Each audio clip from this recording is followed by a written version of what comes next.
Think about the most powerful person in your country. Now imagine that someone close to them has been quietly controlling everything around them for 15 whole years and nobody knew. That is exactly what just happened inside the British royal family. A quiet man who usually stays out of the spotlight just found a secret folder that changes everything. This is not a story from a gossip magazine. This is real proof from a man who spent his whole career tracking ships and supplies across the ocean. He knows how to follow a paper trail, and what he found will shock you. Inside a small office at Gatcombe Park, there was a simple blue ruler sitting on top of some financial papers. The clock on the desk said April 14th. A man named Vice Admiral Sir Timothy Laurence put on his reading glasses and looked very closely at the numbers on a spreadsheet. He was checking the land records for the estate, and something did not add up. The numbers were wrong in a way that did not make any sense to him. You see, Sir Timothy used to be a naval officer, and his job was to track ships and cargo in dangerous waters. He treated royal paperwork just like a military mission. He noticed that over the past 15 years, pieces of land around Princess Anne's home had been sold, but the buyers were not who they seemed to be. The public thought that local farming families owned the fields and hills around Gatcombe Park. But when Sir Timothy looked at the computer records, he saw something totally different. The land was actually owned by a bunch of secret companies based far away in the British Virgin Islands. These companies were connected to law firms in London, and all of them led back to one person. The money that bought this land in 2011 came from a trust fund that was controlled by Queen Camilla's own money manager. This was a huge discovery because any land near a royal home is supposed to be checked by security teams. They need to make sure nobody can spy on the royal family. But Camilla's team had found a way to buy the land without anyone knowing, using fake company names to hide what they were doing. Things got even more serious just 2 days later. Sir Timothy tried to look up the original papers for the land in a big computer system in London. He typed in his password and security code like he always did. But the screen turned red and said he was not allowed to see those files anymore. A message said that all land records for that area were now top secret. Sir Timothy did not call the help desk because he knew that would alert the palace. Instead, he used a special code to copy the files onto a hard drive. Then, he wrote a short, simple memo about what had happened and sent it to a lawyer he trusted in London. The big question was why the Queen's team had spent 15 years buying up all the land right next to Princess Anne's house. Sir Timothy did not think this was just about buying property to make money. He thought it was a long-term plan to control Princess Anne's life. The answers came from the files he had copied onto his hard drive. They included maps from 2012 that were made by the secret companies. These maps were not about farming or soil. They showed exactly where someone could stand on the hills and look straight into Princess Anne's private rooms. This was technical proof that the companies had set up watching points around the estate. The people who owned the land used their legal rights to install weather stations along the fence lines. But these were not normal weather stations. Sir Timothy's files showed that they had advanced sensors that could pick up radio signals. This meant they could listen in on what was happening at Gatcombe Park without using police logs. They knew exactly who was visiting Princess Anne, including politicians and military leaders, long before those visits were ever written down in the official royal records. But the digital files had something even more shocking hidden inside them. Underneath the land records, Sir Timothy found old palace memos from 2011. These memos showed that Camilla's team had used the information from the censors to argue that Princess Anne did not need her own security team anymore. They said it was a waste of taxpayer money and should be cut back. This was a clever trick. By controlling the land around the estate, they could watch everything, and then they used that information to try to take away Princess Anne's protection. After Sir Timothy found all this, there was total panic inside Queen Camilla's office at Clarence House. The people who had been running this secret operation for 15 years knew they had been caught by a man who understood exactly how spying worked. The palace could no longer pretend that all the land buying was just a coincidence. The discovery split the palace lawyers into two groups. One group wanted to sue Sir Timothy and say he broke the law by copying secret files. The other group said that taking him to court would force the Queen to show her private trust records to the government, which would be a total disaster for her. The paper trail was huge. There were old green ledger books stacked on Sir Timothy's desk next to a hole puncher. The calendar on the wall said May 11th. He pulled out a folder that tracked the royal budget from 2011 all the way to 2025. The numbers showed a careful plan to take money away from Princess Anne's office. Normally, the government gives money to royal households based on how much work they do. But these internal logs showed a different story. There were small changes added to the budget during autumn meetings. These changes froze Princess Anne's travel money at 2011 levels. They also cut her office staff budget by 12%. The money that was taken from Princess Anne did not go back to the government. Instead, it was used to pay for a new team of digital communications experts at Clarence House. This had a real effect on Princess Anne's daily work. Her team could not afford their own secure fax machine anymore, so they had to use the main palace computer system. That system was run by people who reported directly to Queen Camilla's office. This meant that every message Princess Anne sent could be read by her rivals. The tension got worse when Sir Timothy looked at a list of trips that had been cancelled. In the spring of 2012, Princess Anne was supposed to lead a big trade trip to Africa. But 3 weeks before she was set to leave, a message arrived saying the flights were cancelled because of some sudden problem. Sir Timothy knew this was a lie. He checked the flight records for that week and found that the plane was not broken. It was sitting in London waiting for a weekend trip to France for members of Camilla's family. So Princess Anne's important work trip was cancelled so her sister-in-law's relatives could take a vacation. Sir Timothy decided to track down who had made this decision. He used an old military rule to request the original emails about the cancellation. The palace sent back one single PDF file, but every name, date, and signature was covered with thick black blocks. The clerk who sent it said the emails were too secret to show and would be locked away for 75 years. This was very strange. Why would a simple scheduling conflict be so top secret? Sir Timothy thought the emails would show a clear plan to make Princess Anne less visible to the public. The answer to this mystery came from a very unlikely place. Inside the stables at Gatcombe Park, an old groom found a leather bag behind some horse blankets. Inside the bag were printed paper memos from April 2011. A retired secretary had saved them to protect her own pension. These unredacted papers showed the real instructions sent to the flight team. The order was not from a clerk. It was signed by Queen Camilla's own private secretary. The text told the team to put the comfort of the Queen's family first, even above royal charity work. It said the new household's public image was more important than any old royal duties. This discovery gave Sir Timothy the solid proof he needed. He realized that the isolation of Princess Anne was not a series of accidents. It was a calculated business strategy to weaken her power by taking away her communication tools, her travel priority, and her staff. The effect on Princess Anne was immediate. For 15 years, she had quietly accepted the problems, thinking they were just part of a modernizing monarchy. But seeing the written proof that her sister-in-law had actively planned these restrictions changed everything. Now the palace is facing a huge crisis as Sir Timothy prepares to turn these facts into a formal legal challenge. Several of the senior officials who approved the changes in 2011 are still working at the palace today. If these paper memos are shared with the government committee that watches public spending, there will be a full investigation into how royal funds were misused. The panic in London has led to frantic closed-door meetings. Camilla's lawyers are trying to find the retired secretary to make her sign a new agreement saying she will not talk about the papers in the stable bag. But Princess Anne and Sir Timothy have already moved the documents to a secure vault outside London, leaving the palace handlers completely exposed. The shadow veto of 2011 was a major turning point. A heavy oak door closed in London on October 14, 2011. Inside, a team of legal advisors sat across a long table from a group of constitutional lawyers. They were there to write the rules that would go along with changes to the royal succession laws. The public thought these changes were just about making sure a firstborn daughter could be queen just like a son. But Sir Timothy's discovered minutes showed a secret second agenda hidden in the fine print. There was a special clause called the Household Protocol Amendment. This clause completely changed the power structure inside the family. Normally, the Princess Royal had a permanent spot as a senior advisor on family councils.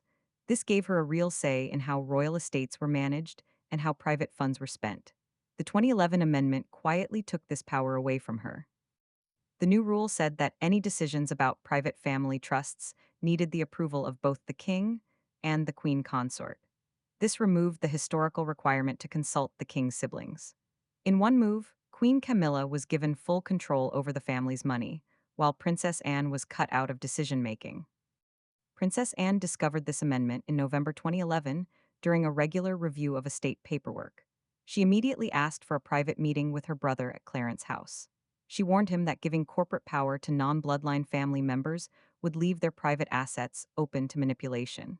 The Prince of Wales did not defend the legal text. He simply said that modernizing the household needed a simpler structure to avoid future fights. He refused to reverse the change, and the document was officially logged into the palace registry. A deep mystery came up during Sir Timothy's recent review of the meeting minutes. He noticed that the signature on the authorization form did not belong to any of the lawyers or advisors. The document had been signed with a power of attorney stamp from a London public relations firm. Sir Timothy knew that a PR firm had no legal right to change internal royal rules. He started looking into the firm's records from 2011 and found that they had been hired to manage the family's public image during the restructuring. But the invoices for their work were not paid by the palace. They were billed directly to Queen Camilla's private trust. The Queen's team had quietly used the PR firm to build a protective shield around her new role, and the agency designed a media campaign that made the administrative changes seem necessary and modern. Every time Princess Anne tried to raise concerns about losing her power, the PR agency would brief royal journalists to write articles making her look like an old-fashioned traditionalist who was resisting change. This media pressure completely isolated Princess Anne. She realized that any public resistance would be twisted into a sign of jealousy or stubbornness. She chose to pull back and focus on her charity work, leaving the palace machinery entirely in the hands of Camilla's advisors. Today, the fallout from this shadow veto has reached a critical point. Sir Timothy's discovery of the PR firm's power of attorney stamp means the legal foundation of the 2011 restructuring is flawed. If a private PR firm used an unauthorized stamp to change internal royal rules, the whole amendment could be declared invalid in court. The palace advisors are in a state of absolute panic as Sir Timothy prepares to hand these minutes over to independent constitutional lawyers. If the amendment is overturned, Princess Anne will automatically get her veto power back, completely undoing 15 years of isolation and exposing Queen Camilla's administrative network to a massive legal challenge. High-resolution map was spread flat on the desk inside the Gatcombe Park estate office on November 14, 2024. Sir Timothy used a brass paperweight to hold down the corners and drew a sharp red line along the fence where the Spencer family land met the Crown property. The land records showed a secret sequence of land buys. Under British property laws, land next to a high-security royal residence must be registered with the local council to prevent unmonitored building.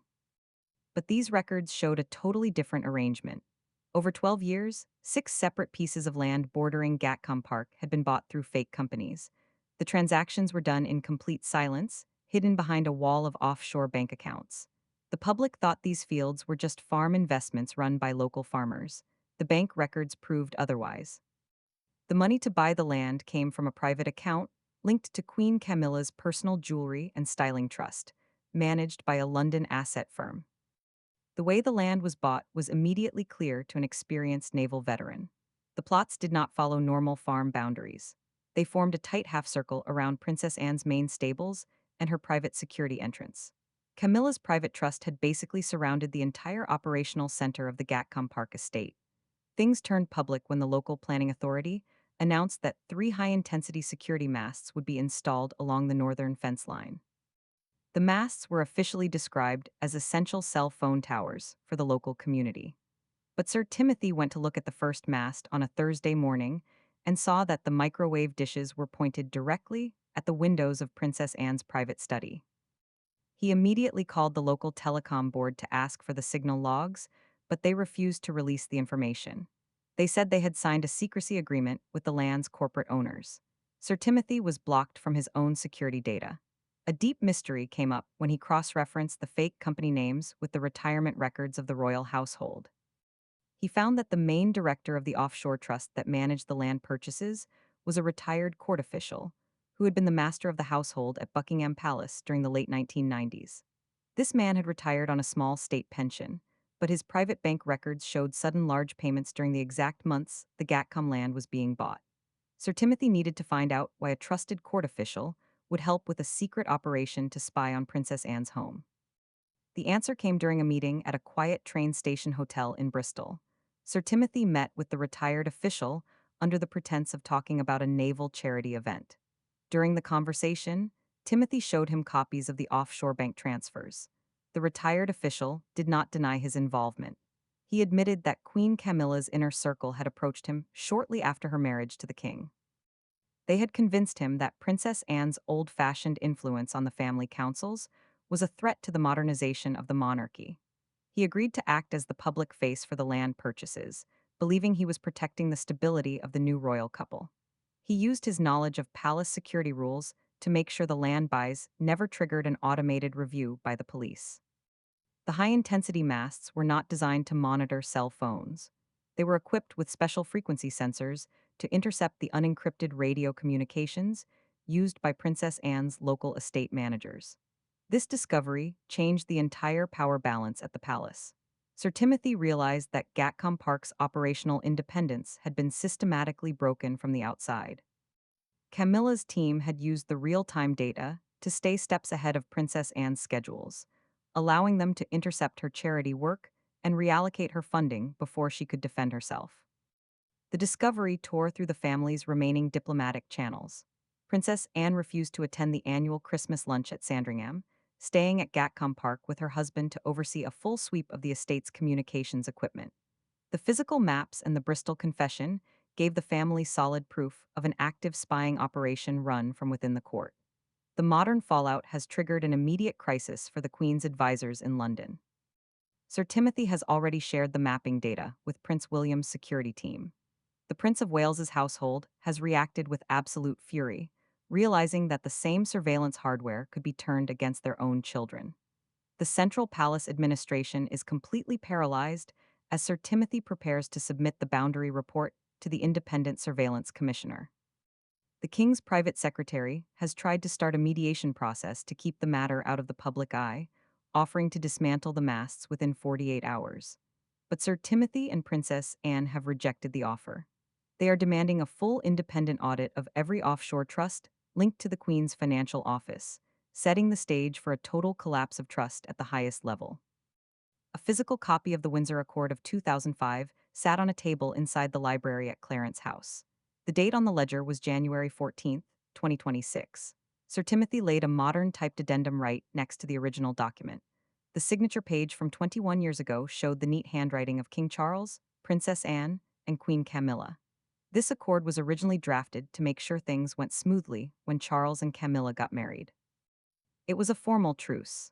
The text guaranteed that Princess Anne would keep total control over her charity network and that her household would never be subjected to central vetting by new palace advisors.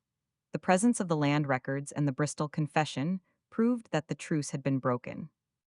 Things turned concrete when the king's private secretary tried to hand Sir Timothy a newly revised royal charter during a meeting in London. The new charter proposed a central security fund for all senior royals. This would require Gatcombe Park's protection logs to be sent to Clarence House every Friday afternoon. The secretary said the change was needed to streamline security across the whole family. Sir Timothy did not touch the document. He pulled a black pen from his pocket and wrote a single sentence across the front page of the proposed charter. He stated that Gatcombe Park stood firmly by the original protections of the 2005 Accord. He then walked out of the office, leaving the king's private secretary alone. The refusal triggered an immediate counter-strike from London. Within 24 hours, the palace press team quietly asked the BBC to move coverage of Princess Anne's upcoming dinner with the Royal Navy from the evening news to a late-night digital streaming slot. The palace said the change was due to an unexpected surge in diplomatic news from Europe. A deep mystery came up when Sir Timothy checked the official government communications log for that evening. He found that no diplomatic emergency had been logged by the Foreign Office. The scheduling request had been submitted 3 weeks before the alleged diplomatic surge, meaning the media demotion was planned well in advance. Sir Timothy needed to find out who had authorized the media blackout. He used an old contact inside the Ministry of Defense who managed the public relations budget for military charities. The contact pulled the original communication receipts from the BBC's central desk. The answer lay in a private email chain between a senior television executive and a branding consultant based in Mayfair.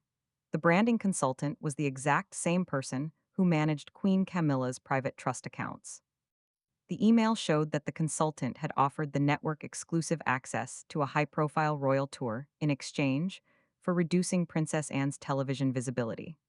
The consultant had explicitly said that the Queen's office wanted to clear the media schedule of any competing royal narratives during the winter months. They were using their influence over major television networks to systematically erase the princess, royals' public contributions, making it look like she was quietly stepping back from her duties. The discovery of this media manipulation completely broke the remaining diplomatic ties between the two households. Prince William's chief of staff found out about the BBC email logs and immediately pulled his own children's schedules from the Central Palace Diary database. The Prince of Wales refused to let Kensington Palace join any public events managed by Camilla's branding consultants. This unified resistance has left Queen Camilla's administrative team in a very vulnerable position. They realized that their methods had been thoroughly mapped out by a technical expert who refused to compromise. The old guard within the court has openly aligned themselves with Sir Timothy, viewing his factual discoveries as a necessary defense of the monarchy's core traditional boundaries. The panic in London has led to total paralysis within the central administration. The King's private secretary has tried to schedule 3 separate mediation dinners to resolve the boundary and media disputes, but Princess Anne and Sir Timothy have consistently declined.